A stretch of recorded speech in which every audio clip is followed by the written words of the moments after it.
Dalawang insidente ng mga motor taxi rider na pinatay ng mga pasahero nilang hold-upper pala. Ang isa sa mga suspect pinagbabaril ang rider na unang inakalang nasawi dahil na hit and run. Bago yan, viral din ang isa pang rider na pinagsasaksak ng pasahero.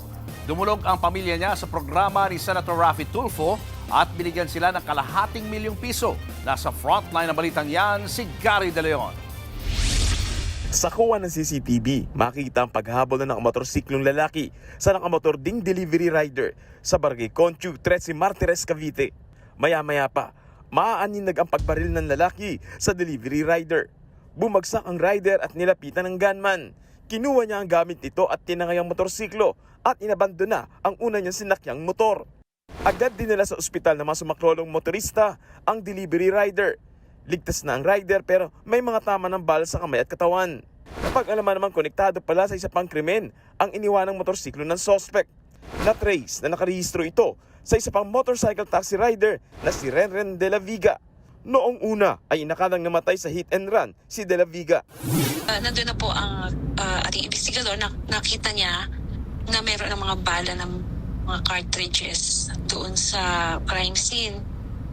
Kaya nalaman nila na ito ay hindi simpleng hit and run.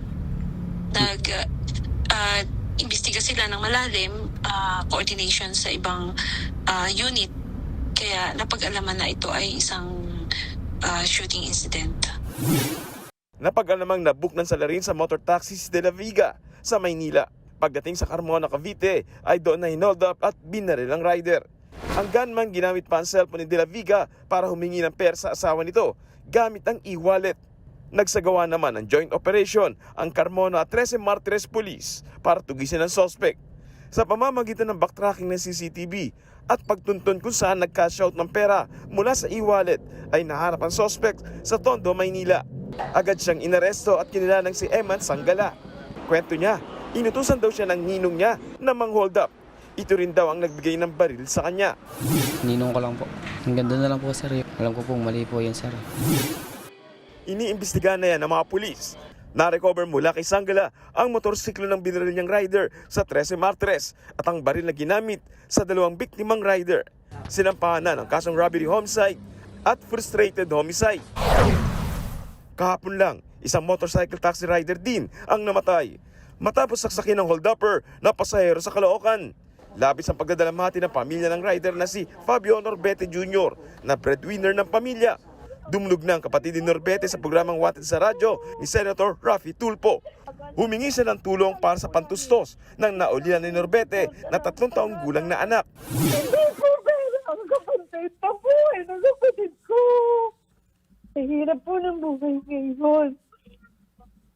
Hindi po namin alam kung paano namin Sandali po. pagtutulungan po. Opo. Kung Ma'am. paano namin na yung bata. Kung sa pag-aalaga lang po, kaya po namin.